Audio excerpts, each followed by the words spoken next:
Fakultas Keguruan dan Ilmu Pendidikan jurusan Pendidikan Biologi. Baiklah, di sini saya akan menjelaskan tentang media pembelajaran saya, yaitu pertumbuhan dan perkembangan pada tumbuhan. Baik, yang pertama adalah pengertian pertumbuhan dan perkembangan. Pertumbuhan adalah proses kenaikan volume yang bersifat irreversibel atau tidak dapat balik, dan terjadi karena adanya pertambahan jumlah sel dan pembesaran dari tiap-tiap sel. Pada proses pertumbuhan biasanya disertai dengan terjadinya perubahan bentuk. Nah, pertumbuhan itu dapat diukur dan dinyatakan secara kuantitatif.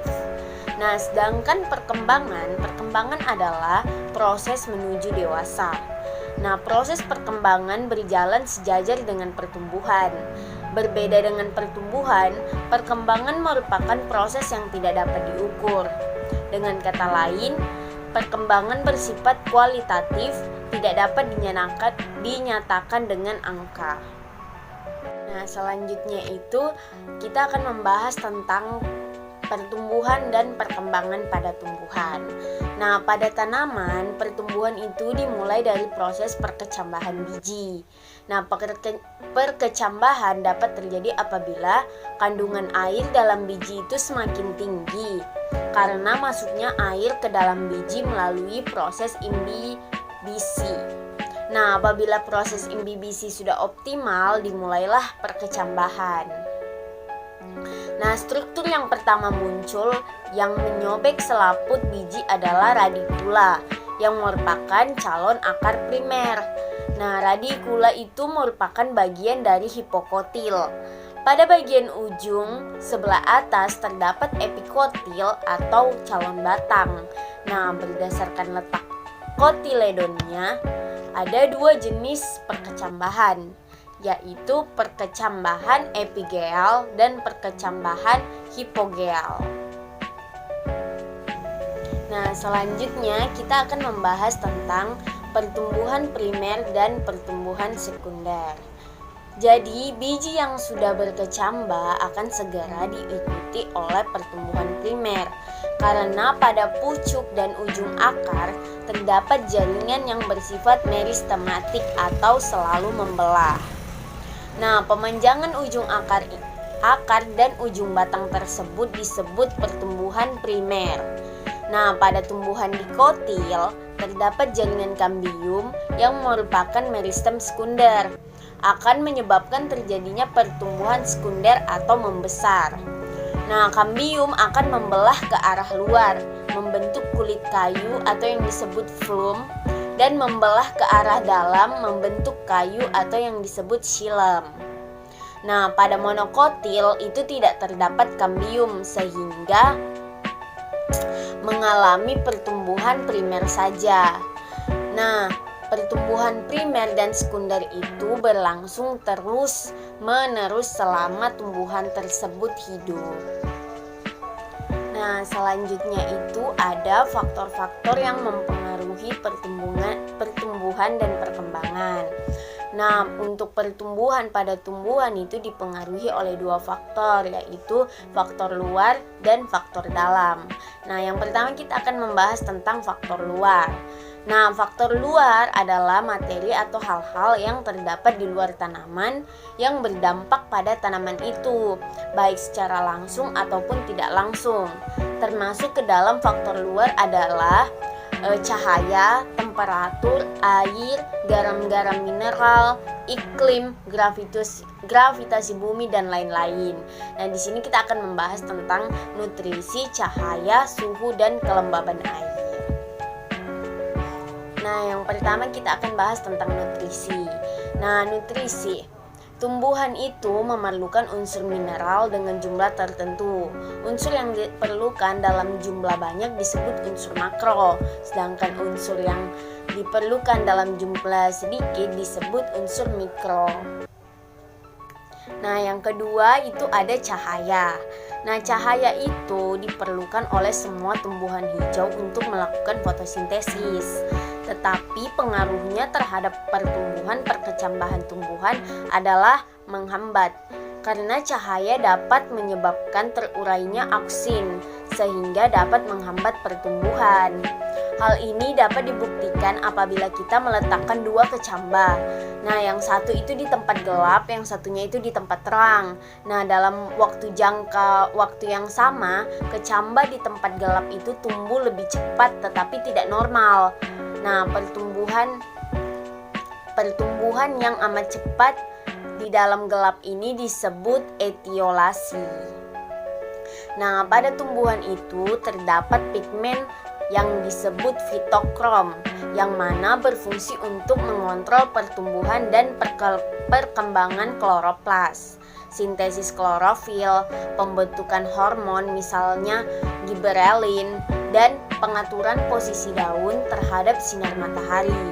Nah, selain itu, fitokrom berpengaruh juga terhadap fotoperiodisme, yaitu lamanya pengaruh pencahayaan terhadap pertumbuhan dan pembentukan bunga.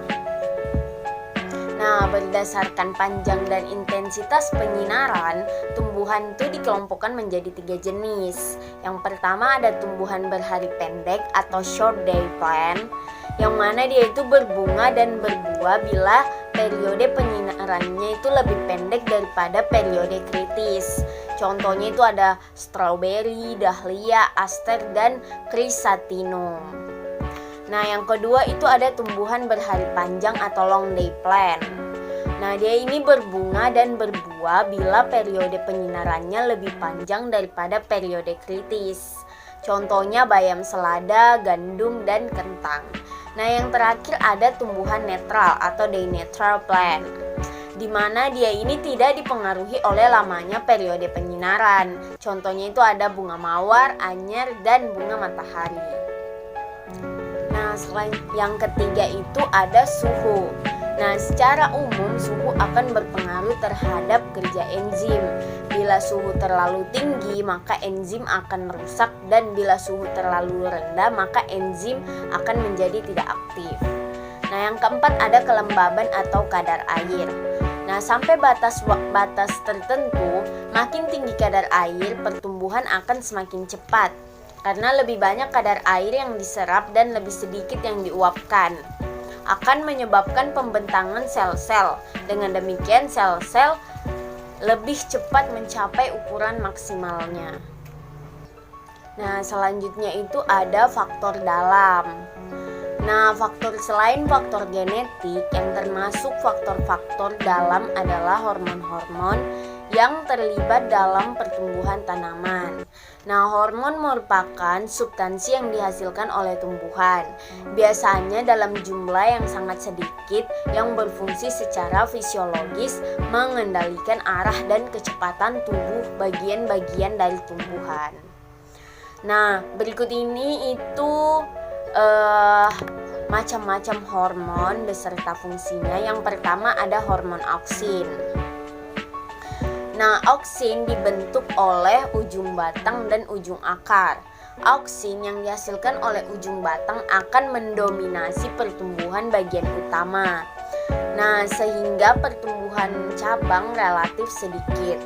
Keadaan ini dikenal dengan istilah dominasi apikal atau apical dominance. Dengan memotong ujung batang, dominasi apikal akan hilang, sehingga pertumbuhan cabang-cabang batang berjalan dengan baik.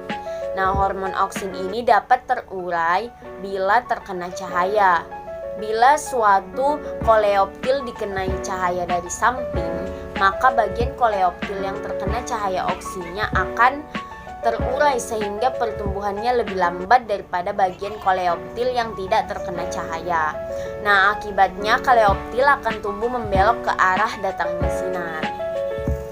Nah, selanjutnya itu ada hormon giberelin. Nah, hormon ini berfungsi mengatur pemanjangan batang atau ruas batang, juga pertumbuhan pucuk dan pembentukan buah. Nah, secara umum fungsi giberelin itu untuk merangsang pertumbuhan, meraksasa dan terbentuknya buah tanpa biji. Nah, selanjutnya itu ada hormon sitokinin. Nah, hormon tumbuhan ini mempengaruhi pertumbuhan. Nah, pengaturan pembelahan sel dan pemanjangan sel. Nah, konsentrasi sitokinin dan auksin yang seimbang merupakan hal yang sangat penting dalam pertumbuhan tanaman. Sitokinin sendiri mempunyai peranan dalam pemanjangan usia jaringan. Nah, kemudian ada asam absitat. Nah, asam absitat ini ditemukan pada umbi-umbian dan biji-biji yang dorman, beberapa jenis buah-buahan, daun, dan jaringan tumbuhan lain. Nah, secara fungsi asam absitat adalah mempercepat penuaan daun, merangsang pengguguran daun, dan memperpanjang masa dormansi atau menghambat perkecambahan biji. Nah, next itu ada gas etilen. Gas etilen adalah buah yang sudah tua menghasilkan gas etilen yang dianggap sebagai hormon yang dapat mempercepat pemasakan buah yang masih mentah. Nah, gas etilen ini meningkatkan respirasi sehingga buah yang asalnya keras dan masam menjadi empuk dan berasa manis. Nah, yang terakhir ada hormon.